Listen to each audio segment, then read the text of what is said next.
ഇതിനെപ്പറ്റി ഇങ്ങനെ അവിടെ ഇവിടെയൊക്കെ തൊട്ടും തൊടിച്ചും പോകുന്നല്ലാതെ ഇങ്ങനെ ഒരു വാക്കാൽ ഒരു സ്റ്റേറ്റ്മെന്റ് കേൾക്കുന്നത് ഒരു പെണ്ണിന്നാണ്. ബിബിൻ ജോർജ് പോകുന്ന ആയിരം എങ്ങനെയാടാ വന്നെ? ഈ വില്ലനായില്ലായിരുന്നെങ്കിൽ എന്നെ ബോംബ് കഥയിൽ എടുക്കില്ലായിരുന്നു. ബോംബ് കഥ സംഭവിക്കില്ല. വളരെ നല്ല ക്വസ്റ്റ്യൻ ആണ്. രമേശനെ സംബന്ധിച്ചിടത്തോളം അപ്ഡേറ്റഡ് അല്ലാത്തൊരു സാധനം എടുക്കത്തില്ല. എന്നെ ഞാൻ കാണാൻ ആഗ്രഹിച്ച രൂപം ബോംബ് കഥ തന്നെയാണ്. പേഴ്സണലി ഒരുപാട് പേർക്ക് ചോദിക്കണമെന്നുണ്ടാവും. അപ്പം ചിലപ്പോൾ എനിക്ക് ഹേർട്ടാവുമെന്ന് വിചാരിച്ചിട്ട് പല ആർട്ടിസ്റ്റുകളും ചോദിച്ചിട്ടുണ്ടാവില്ല. ഒരു പെൺകുട്ടി പറയുന്നിടത്താണ് ഞാനിത് ഭയങ്കരമായിട്ട് റെക്കഗ്നൈസ് ചെയ്യുന്നത്. ഇപ്പോൾ ചേട്ടനെ സംബന്ധിച്ച് ചേട്ടൻ്റെ എനിക്ക് അറിയാനുള്ളതും ഇതാണ്. ബിക്കോസ് ഇങ്ങനെ ഒരുപാട് പേരുണ്ട്. അതിനൊരു കുറവെന്നല്ല, ഒരു ഡിഫറൻസ് എന്നാ, അല്ലെങ്കിൽ വി ഓൾവേസ് സേ ഇപ്പൊ നമ്മൾ ഡിഫറൻഷ്യലി ഏബിൾഡ് എന്നുള്ളതാ പറയാ. പക്ഷെ അവരെ സംബന്ധിച്ച് ഞാൻ അതിന് വേറെയും പറയും, ഡിവൈനബിലിറ്റി എന്ന് പറയും. കുറച്ചും കൂടി നല്ല വാക്കല്ലേ. അപ്പോൾ ആ ഒരു ഷെല്ല് ബ്രേക്ക് ചെയ്യാന്ന് പറയുന്ന പ്രോസസ് ആയിരിക്കും ഒരു മനുഷ്യന് ചിലപ്പോൾ. ചേട്ടനിപ്പോൾ ഒരു 15 വയസ്സിൽ അത് സംഭവിച്ചു. ചിലപ്പോൾ ഒരാൾക്ക് 60 വയസ്സിൽ അത് സംഭവിക്കുന്നുണ്ടാവില്ല. അത് കാരണം അയാളുടെ ആഗ്രഹങ്ങളിൽ നിന്ന് അയാൾ ഒരുപാട് പുറകിലേക്ക് പോകുന്നുണ്ട്. If you can tell one thing to them, അതെന്തായിരിക്കും? Just one thing you can think and tell me, പക്ഷേ it should be one thing. ഒറ്റ കാര്യമുള്ളൂ. ഇപ്പോൾ എൻ്റെ ഒരു കൂട്ടുകാരൻ സുർജിത്ത് എന്നുള്ള കൂട്ടുകാരനാണ്. അവൻ നന്നായിട്ട് പടം വരയ്ക്കുന്നവനാണ്. അപ്പോൾ അവൻ്റെ 2 കാലും വയ്യാത്ത ഒരാളാണ്. എൻ്റെ ഈ കാല് പോലെ തന്നെയാണ് അടുത്ത കാലും അവൻ്റെ. ഇപ്പോൾ അവന് ഹീറോ ആയിട്ട് ചെയ്യണം എന്നുള്ളതാണ് അവൻ്റെ ആഗ്രഹമെങ്കിൽ, അപ്പം ഞാനടക്കമുള്ളവരെന്താ വിചാരിക്കുക? അയ്യോ അത് പറ്റൂലല്ലോ എന്നല്ലേ ആദ്യം ചിന്തിക്കുക. ഇപ്പോൾ നീതു എന്നോടിപ്പോൾ ചോദിക്കുന്നത് നീതു എൻ്റെ പടങ്ങൾ കണ്ടതിന് ശേഷമുള്ളൂ. അതിന് മുമ്പ് ഒരാളുണ്ടാവുമല്ലോ, ഫുൾ കൂട്ടുകാർ പോലും വിശ്വസിക്കാത്തൊരു വിപിനുണ്ടാവും. അതായത് റൈറ്റർ ഓക്കെ, അതവൻ ഓക്കെ, അപ്പം സുർജിത്തിന് അതും ഓക്കെ എന്ന് ഞാൻ വിചാരിക്കും. പക്ഷേ അവൻ ചെയ്ത കാര്യം എന്ന് വെച്ചാൽ അവനവൻ്റെ ഒരു കാലിബർ എന്താണെന്ന് കണ്ടെത്തിയവൻ. ഒരു കഴിവ് എന്തായാലും എല്ലാ മനുഷ്യർക്കും ഉണ്ട്, നീതുവിനും ഉണ്ട്, എനിക്കും ഉണ്ട്, എല്ലാവർക്കും ഉണ്ട്. അതിൽ എന്താണ് ഫോക്കസ്, അതിലെന്താണ് നമുക്ക് ചെയ്യാൻ പറ്റുന്നത് എന്നുള്ളത് ചെയ്തിട്ടാണ് അവൻ നല്ലൊരു വരക്കാരനായത്. ഇപ്പോൾ അവൻ്റെ ഉപജീവനം എന്ന് പറഞ്ഞു കഴിഞ്ഞാൽ, ഇപ്പം നീതുവിൻ്റെ പറഞ്ഞു കഴിഞ്ഞാൽ നീതു പൈസ ഇട്ട് കൊടുത്തു കഴിഞ്ഞാൽ നീതുവിൻ്റെ പടം വരച്ച് തരും. അപ്പോൾ ഗിഫ്റ്റുകൾ, ബർത്ത്ഡേക്ക്, ഇതിപ്പോൾ ഞാൻ അവനെ മാർക്കറ്റ് ചെയ്യുന്നില്ല, ഞാൻ പറഞ്ഞത് അവൻ അതിൻ്റെ സോഴ്സ് കണ്ടെത്തി എന്ന് പറയുന്നത്. അപ്പോൾ അങ്ങനെ എല്ലാവർക്കും അത് കണ്ടെത്താൻ പറ്റും. എൻ്റെ ഒരൊറ്റ ഇതേ ഉള്ളൂ, നമ്മളുടെ ആഗ്രഹം എന്താണോ അത് നടക്കാൻ വേണ്ടിയിട്ട് നമ്മൾ പരമാവധി ശ്രമിക്കുക. നമുക്ക് എന്തെങ്കിലും ഉണ്ടെന്നുണ്ടെങ്കിൽ ഇത് ഉപദേശമോ കാര്യമോ ഒന്നുമല്ല. കാരണം എൻ്റെ ലൈഫ് പോലെ ആയിരിക്കില്ല അവരുടെ. അവർ നിനക്ക് ഇങ്ങനെയൊക്കെ സപ്പോർട്ട് ചെയ്യാൻ ആളുണ്ടായില്ലേ, നിനക്ക് ഇങ്ങനെ ആളുണ്ടായില്ലേ എന്ന് ചോദിച്ചു കഴിഞ്ഞാൽ എനിക്ക് മറുപടിയില്ല. സത്യമാണ്. ഓൾ ഹ്യൂമൻ ബീയിങ്സ് ആർ എന്താ പറയുക, ഇൻഡിവിജ്വലി ഡിഫറൻസസ്. അപ്പോൾ ആ വ്യത്യാസം എല്ലാവരിലും ഉണ്ടാവും. എനിക്ക് ഒറ്റ കാര്യം പറയാനുള്ളൂ, അവനവൻ്റെ ആഗ്രഹത്തിന് ജീവിക്കുക. അതിലൊക്കെ ഉപരിയായിട്ട് ഒരു കാര്യം പറയട്ടെ. ഇനിയിപ്പോൾ ആഗ്രഹം സെക്കൻഡ് കാര്യം കൂടി പറയാം. ഇനിയൊക്കെ ആഗ്രഹം അതൊന്നുമല്ല, സന്തോഷമായിട്ട് ഇരിക്കാൻ പറ്റിയാൽ അതാണ് ഏറ്റവും ബെറ്റർ. സമാധാനമായിട്ട് കിടന്ന് ഉറങ്ങണം. ഉറങ്ങുമ്പോൾ തിരിഞ്ഞും മറിഞ്ഞും കിടന്ന് പലതും ആലോചിക്കാണ്ട് മനസ്സമാനത്തോടെ കിടന്ന് ഉറങ്ങാൻ പറ്റുക, സന്തോഷമായിട്ടിരിക്കാൻ പറ്റുക. ഞാൻ സന്തോഷ് ജോർജ് കുളങ്ങര സാറുള്ള ഒരു വേദിയിൽ ഞാൻ പറഞ്ഞാണ് ഇത് ഈ പറഞ്ഞത്. ഡ്രീമിൻ്റെ പുറകെ പോകുന്നു, അബ്ദുൽ കലാം സാർ പറഞ്ഞാണ് ഡ്രീമിൻ്റെ പുറകെ നമ്മുടെ ആഗ്രഹങ്ങളുടെ പുറകെ പോകും, ഇതെല്ലാം ഓക്കെ. പക്ഷേ ഇതിലൊക്കെ ഉപരിയായിട്ട് നിങ്ങൾ ആലോചിക്കുക, നിങ്ങൾ വെറുതെ ഇരിക്കുന്ന ഒരാളാണ്, പണിക്കൊന്നും പോകാത്ത ഒരാളാണ്, അല്ലെങ്കിൽ നിങ്ങൾക്ക് എയിമൊന്നുമില്ല. നിങ്ങളുടെ ലൈഫ് മുഴുവൻ സന്തോഷമായിട്ടാണ് നിങ്ങൾ ഇരിക്കുന്നതെങ്കിൽ അതല്ലേ ഏറ്റവും ബെറ്റർ. ബുദ്ധൻ പറഞ്ഞതിൻ്റെ വേറൊരു വേർഷനാണ്, പക്ഷേ അതാണ് സത്യം. ഓക്കെ, ഒരു ക്വസ്റ്റ്യൻ, അത് ഉത്തരം പറയുകയാണെങ്കിൽ പറഞ്ഞാൽ മതി. എനിക്ക് അറിയാനുള്ള കൗതുകമാണ്.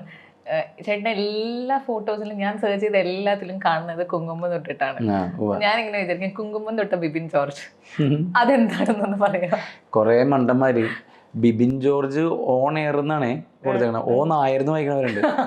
എന്നോട് ചോദിച്ചിട്ടുണ്ട് ഇത്, ബിബിൻ ജോർജ് ഓ നായർ എങ്ങനെ ഇടാൻ.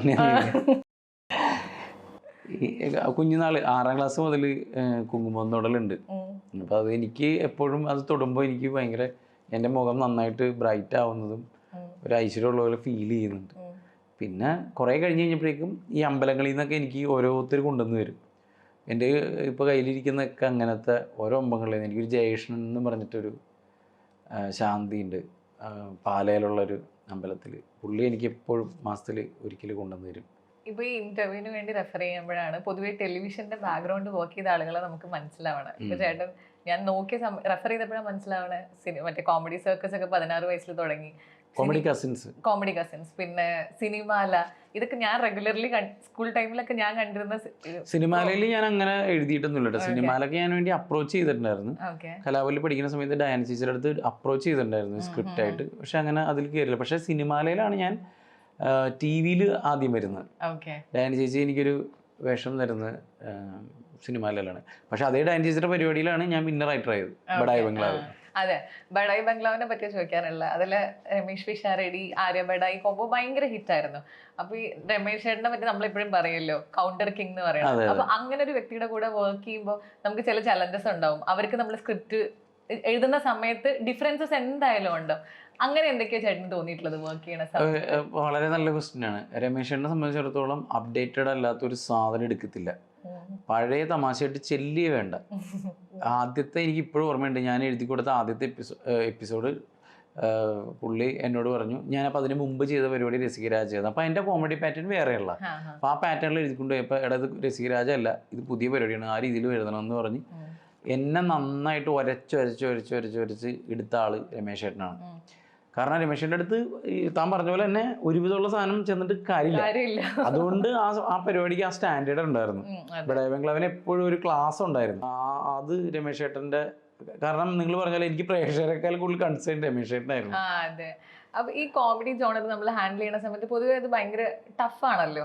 അപ്പൊ ചേട്ടന്റെ മൂഡ് ചേഞ്ചസ് അല്ലെങ്കിൽ ചേട്ടന്റെ ലൈഫിലെ ഇൻസിഡൻസ് എത്രത്തോളം ഇതിനെ ബാധിക്കും? കോമഡി എന്നുള്ളത് എഫക്റ്റീവ് ആവാൻ വേണ്ടിയിട്ട്. അത് വളരെ ഗുഡ് ക്വസ്റ്റ്യൻ ആണ്. എഴുതുന്ന സമയത്തേ നമ്മളുടെ മൂഡ് അതല്ല ഞാൻ ചോദിച്ചത്. പക്ഷെ ചില നേരത്ത് എനിക്കത് ഓവർകം ചെയ്യാൻ പറ്റാറുണ്ട് എഴുത്ത് വരുമ്പോൾ. ഇപ്പോൾ ലാസ്റ്റ് ഇപ്പോൾ ഞങ്ങൾ പുതിയൊരു പരിപാടി ഷാഫി സാറിന് വേണ്ടി ഒരു പടം എഴുതിക്കൊണ്ടിരിക്കുകയാണ്. അത് എഴുതണ ആ സമയത്തെ മാനസികാവസ്ഥ എന്ന് പറഞ്ഞാൽ ഞാൻ ജീവിതത്തിൽ ഇതുവരെ അനുഭവിക്കാത്ത അത്രയും വിഷമം ഉണ്ടായിരുന്ന സമയത്താണ് അത് എഴുതുന്നത്. പക്ഷെ ആ സമയത്ത് നമുക്കത് എഴുതാൻ പറ്റി. അതാ ഞാൻ പറഞ്ഞത്, നേരത്തെ മുകളിലുള്ള സോഴ്സിൻ്റെയാണത്. അങ്ങനെ അതിനെ ഓവർകം ചെയ്യാറുണ്ട്. പിന്നെ അതിന് മുമ്പൊക്കെ അങ്ങനെ മൂഡില്ലെങ്കിൽ എഴുതില്ല. നമുക്ക് എഴുതാൻ പറ്റില്ല എന്ന് പറഞ്ഞാൽ എഴുതൂല. എഴുതിയിട്ട് മോശமான അവസ്ഥയിലേക്ക് എത്തൂല. മനസ്സിലായോ? ചിലത് നമുക്ക് പറയാൻ പറ്റില്ല, തമാശകൾ കേൾക്കുമല്ലോ, അങ്ങനെയല്ലേ, മനുഷ്യരല്ലേ, എല്ലായ്പ്പോഴും എല്ലാം നന്നാവണമെന്ന് ഒരു നിർബന്ധമില്ല. ചിലത് നമ്മൾ അവിടെ നന്നായിട്ട് കേൾക്കുവേ, ടെലികാസ്റ്റ് ചെയ്യുമ്പോൾ പോരായിരിക്കും. ചിലത് ടെലികാസ്റ്റ് ചെയ്യുമ്പോൾ അത് അവിടെ എടുക്കുമ്പോൾ അടിപൊളിയായിരിക്കും. അങ്ങനെ ഇതെല്ലാം ഈ ഞാൻ നേരത്തെ പറഞ്ഞൊരു പോയിന്റ് എവിടെ ചെയ്തു. അതായത് ഇതൊക്കെ ഡിപ്പെൻസ്. ഇപ്പോൾ നമുക്ക് ചില പരീക്ഷയൊക്കെ താൻ പഠിക്കൂലേ, താൻ പഠിക്കുമ്പോൾ ചില ക്വസ്റ്റ്യൻ ഒരു ദിവസം തനിക്ക് പഠിച്ച അതേ ക്വസ്റ്റ്യൻസ് തന്നെ വരും. അതെൻ്റെ അന്നത്തെ ഡേ ആണ്. ചിലത് താൻ എല്ലാം പഠിച്ചിട്ടുണ്ടാവേ, ഒരു 6 ക്വസ്റ്റ്യൻ പഠിച്ചിട്ടുണ്ടാവില്ല, ആ 6 ക്വസ്റ്റ്യൻ എൻ്റെ ദിവസം ഉണ്ട് ചില ദിവസങ്ങൾ. അങ്ങനെയാണ്. അപ്പോൾ അത് ഇങ്ങനെ മാറി മറിഞ്ഞൊക്കെ ഇരിക്കും. എനിക്ക് പൊതുവില്ല, എനിക്ക് പേഴ്സണലി ഈ അഭിനയിക്കുന്നവരെ ഇന്റർവ്യൂ ചെയ്യണേക്കാളും ഞാൻ കുറച്ചും കൂടി എക്സൈറ്റഡ് ആവുക എഴുതുന്നവരെയാണ്. കാരണം അവർ കുറേ പേര് സംസാരിക്കുകയും ചെയ്യും. അപ്പോൾ എനിക്ക് ചേട്ടനെ ഏറ്റവും കൂടുതൽ സന്തോഷിപ്പിക്കുന്ന ഒരു പാട്ടും ഏറ്റവും കൂടുതൽ വിഷമിപ്പിക്കുന്ന ഒരു പാട്ടും? എന്നെ സന്തോഷിപ്പിക്കുന്ന പാട്ട് എനിക്ക് കാതിൽ തേന്മഴയായി എന്നുള്ള പാട്ട് എനിക്ക് ഭയങ്കര ഇഷ്ടമാണ്. കുറേ പാട്ടുകളുണ്ട്. അമരത്തിലെ അഴകേ എന്നുള്ള പാട്ട് എന്നെ ഭയങ്കര ഹാപ്പി ആക്കുന്നത്. കണ്ടു ഞാൻ മിഴികളിൽ എന്നുള്ള പാട്ട് എന്നെ ഭയങ്കര ഹാപ്പി ആക്കുന്ന പാട്ടാണ്. സങ്കടത്തിൽ ഹൃദയസഖി എന്നുള്ള പാട്ട് എന്നെ ഭയങ്കരമായിട്ട് സങ്കടപ്പെടുത്തുന്ന അങ്ങനെ എന്തെങ്കിലുമൊക്കെ ഉണ്ടാവുമല്ലോ, മനുഷ്യരല്ലേ, അങ്ങോട്ടും ഇങ്ങോട്ടൊക്കെ ഉണ്ടാവും. ഓക്കെ, സോ നമ്മളിങ്ങനെ ഈ ഒരു ഷോന്റെ മെയിൻ സെഗ്മെന്റ് എന്ന് പറയുന്നത് ഹാർട്ട് ടു ഹാർട്ട് ആണ്. സോ നമ്മൾ ചേട്ടനായിട്ട് റിലേറ്റ് ചെയ്ത ഒരു 4-5 കാര്യങ്ങൾ ഇവിടെ എടുത്തു വെച്ചിട്ടുണ്ട്. അതിനെ പറ്റിയുള്ള ചേട്ടന്റെ ഓർമ്മ പറഞ്ഞാൽ മതി, ഒരൊറ്റ ഓർമ്മ. അത് ചേട്ടന് ഇപ്പോഴൊന്നും അല്ല, ഇപ്പൊ ചേട്ടന് റെലവെന്റ് ആവണമെന്നില്ല, പക്ഷെ when you are some 60 or 70 അത്ര ഒരു ഏജിൽ ഇരിക്കുന്ന സമയത്ത് ഞാൻ ഇന്ന വ്യക്തിയെ ചേട്ടൻ ആ ഒരു ഏജ് എത്തുന്ന സമയത്തൊക്കെ നമ്മൾ ആലോചിക്കുന്നത് നമ്മൾ അത്രയും സിഗ്നിഫിക്കന്റ് കാര്യമായിരിക്കും. ഇന്നത്തെയും കാര്യമായിരിക്കില്ലല്ലോ. ആ ഒരു വ്യക്തിയെ കുറിച്ചുള്ള അത്രയും സിഗ്നിഫിക്കന്റ് ആവാൻ പോകുന്ന ഒരു കാര്യം, ഒരു ഓർമ്മ, അത് ഞങ്ങൾക്ക് അറിയാം, എന്നാലും നിങ്ങൾ തരുക. മമ്മൂക്കയുടെ ഏറ്റവും വലിയ ഓർമ്മ എന്ന് പറയുന്നത്, അതിനിപ്പോൾ ഞാൻ മരിച്ചാലും മറക്കാത്ത, ഞാൻ ഒരു ഇൻ്റർവ്യൂവിൽ ഞാൻ പറഞ്ഞിട്ടുണ്ടേ, എന്നോട് ജീവിതത്തിൽ ആദ്യമായിട്ട് കാല് ശരിയാക്കിക്കൂടെ എന്ന് ചോദിച്ച സെലിബ്രിറ്റിയാണ്. സെലിബ്രിറ്റി അല്ല, മഹാനടനാണ്. അപ്പോൾ എനിക്ക് കുറേ സിനിമകൾ ഇനിയും ചെയ്യാലോ എന്ന് പറഞ്ഞ ഒരാളാണ്. പേഴ്സണലി ഒരുപാട് പേർക്ക് ചോദിക്കണമെന്നുണ്ടാവും. അപ്പോൾ ചിലപ്പോൾ എനിക്ക് ഹേർട്ടാവുമെന്ന് വിചാരിച്ചിട്ട് പല ആർട്ടിസ്റ്റുകളും ചോദിച്ചിട്ടുണ്ടാവില്ലേ. മമ്മൂക്കയുടെ ഒരു തുറന്ന് ചോദിക്കലുണ്ടല്ലോ എപ്പോഴും, അത് ശരിയായിക്കൂടെ എന്ന് പറഞ്ഞിട്ട് അങ്ങനെ ഒരു പുള്ളിയുടെ അതെനിക്ക് ഏറ്റവും എൻ്റെ ഹൃദയത്തിനോട് അടുത്ത് നിൽക്കുന്ന ചോദ്യവും. ഞാൻ അവിടെയാണ് മമ്മൂക്കേനെ ഇത്രയും സ്നേഹിച്ചും പോയത്. സത്യത്തിൽ ഞാൻ ആക്ച്വലി മോഹൻലാൽ ഫാനാണ്, ലാലേട്ടൻ്റെ ഫാനായിരുന്നു. ആ മമ്മൂക്കൊക്കെ അറിയാം. പക്ഷേ എനിക്ക് രണ്ടുപേരും ഇന്ന ആളെന്നൊന്നും ഇല്ലായിരുന്നു. ചിലപ്പോൾ നമ്മളുടെ കുഞ്ഞുനാൾ പോലുള്ള ചില രൂപത്തിനെയൊക്കെ നമ്മളെ വെറുതെ പറഞ്ഞൊക്കെ ആക്കുമല്ലോ. അപ്പോൾ നമുക്ക് ഒരാളോട് അങ്ങനെ ഒരു ഇതൊക്കെ തോന്നുമല്ലോ. പക്ഷെ ഇപ്പം ഞാൻ രണ്ടുപേരെയും ഒരേപോലെ തന്നെ അത്രയും സ്നേഹത്തിലാണ് കാണുന്നത്. ഓക്കെ, സോ നെക്സ്റ്റ്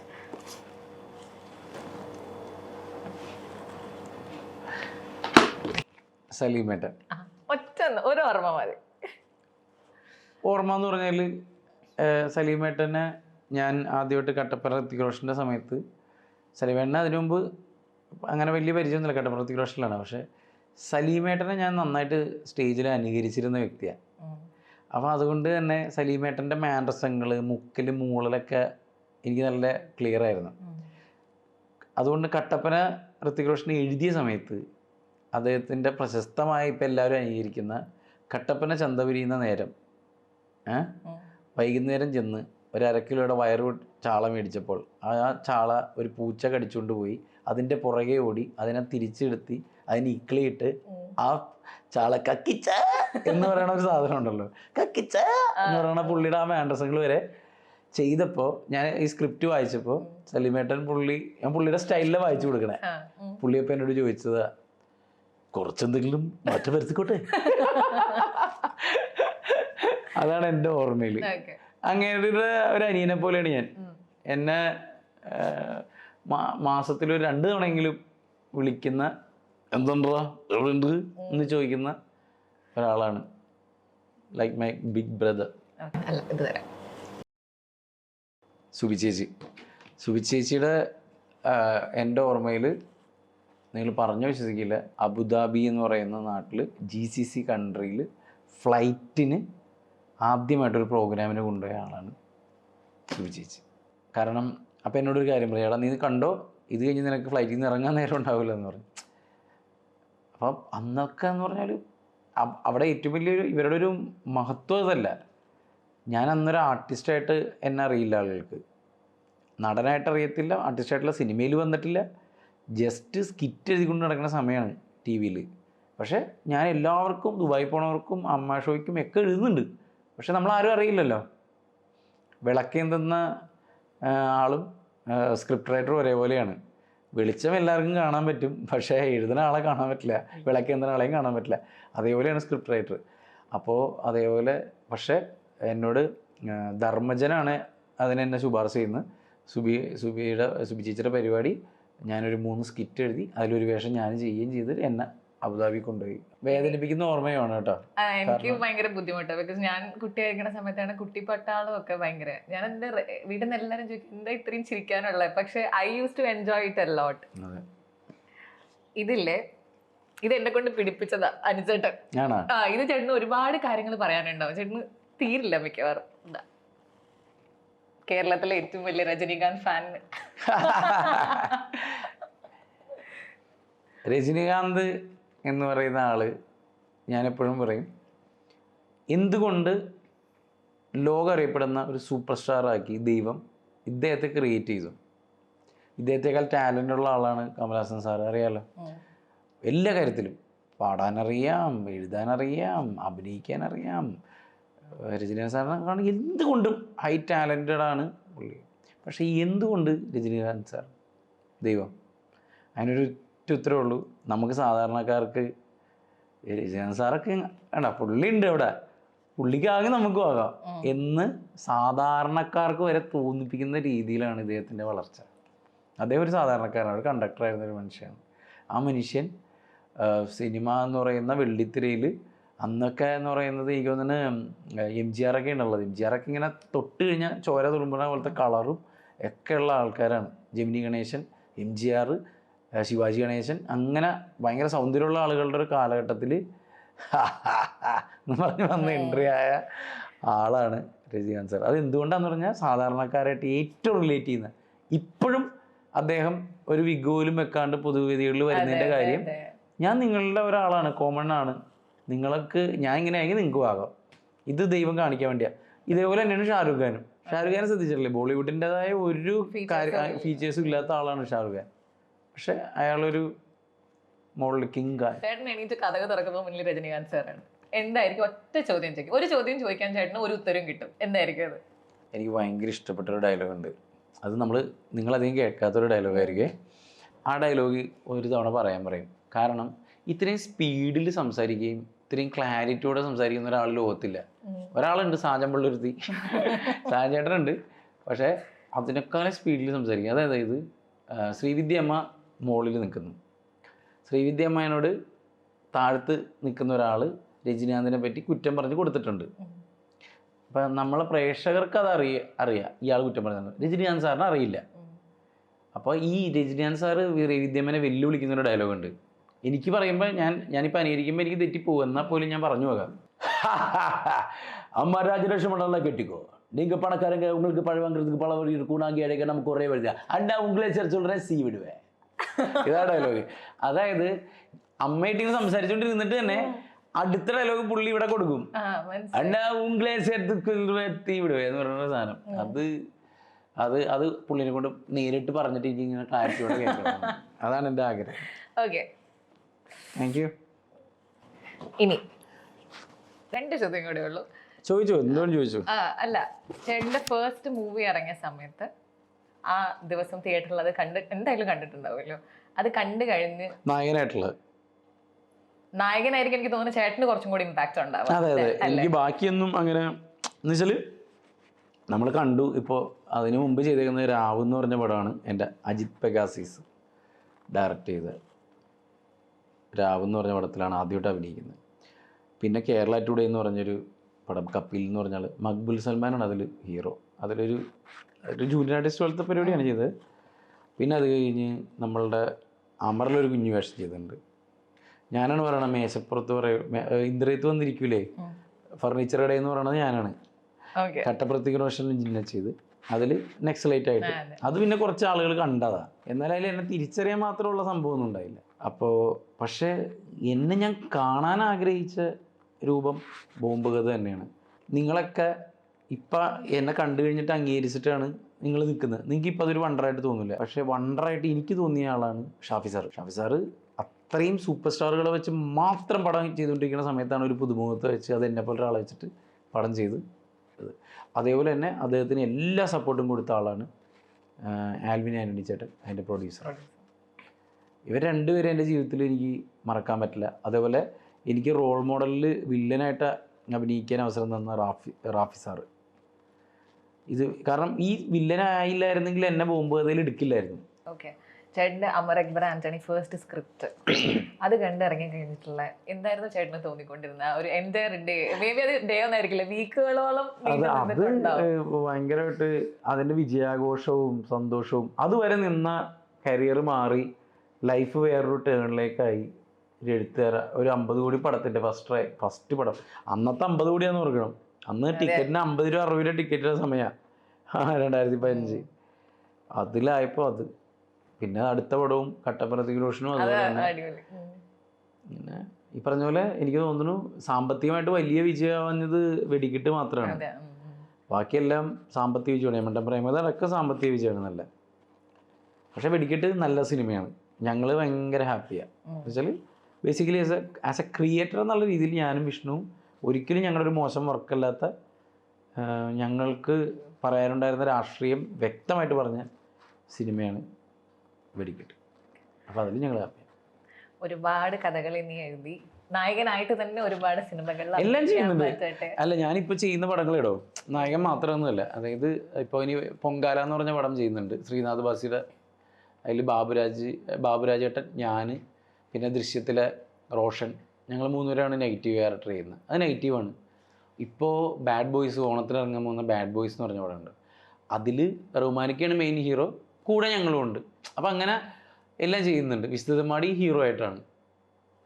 അങ്ങനെ എല്ലാ പരിപാടിയും നമുക്ക് അഭിനയിക്കുക എന്നുള്ളതാണ്. പക്ഷേ ഞാൻ ഹീറോ പരിപാടി ഒരു സൈഡിൽ കൂടി കൊണ്ടുപോയിരിക്കും. കാരണം നമുക്ക് പറ്റാത്തത് ചെയ്യുമ്പോഴാണ് നമുക്ക് കിക്കുള്ളൂ, ലൈഫിനൊരു കിക്കുള്ളൂ. അതിന് നല്ല ചീത്ത കേൾക്കുക, അവഗണിക്കപ്പെടുക, ഇൻസൾട്ട് ആവുക, അതൊക്കെ ഇങ്ങനെ ഒരു സൈഡിൽ കൂടി നടക്കും.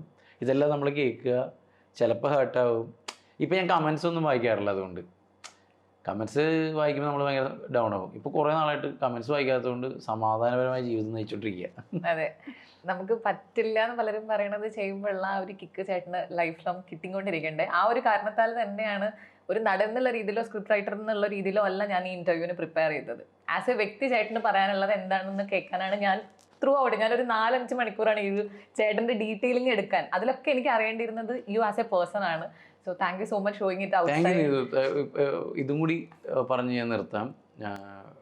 ഒരുപാട് ഇൻ്റർവ്യൂകളൊക്കെ നമ്മൾ എടുക്കുന്നതാണ്, അപ്പോൾ എടുക്കുന്നുണ്ട്. അപ്പം ഒരുപാട് ഈ നമ്മളെ കണ്ടന്റ് ഇരയാക്കുക എന്ന് പറയും, കണ്ടന്റ് ആക്കുക, കോണ്ടന്റ് എന്നാണ് ഇപ്പോൾ പറയുന്നത്. ഇപ്പോൾ കോണ്ടന്റ് എന്ന് പറയുന്നത് അല്ലേ, കോണ്ടന്റ് ആക്കുക എന്നുള്ളതിലുപരിയായിട്ട് ഹാർട്ട് ടു ഹാർട്ട് എന്നുള്ള വാക്ക് എന്താണ് അർത്ഥവത്താക്കിയിട്ടാണ് താൻ ചെയ്തത്. ഒരാളെ കുറിച്ച് പഠിച്ചിട്ടാണ് ചെയ്തത്. അത് ഇനിയും തിരക്കുകൾ കൂടുമ്പോഴും അത് അങ്ങനെ തന്നെ ഉണ്ടാവട്ടെ. എനിക്കും വളരെ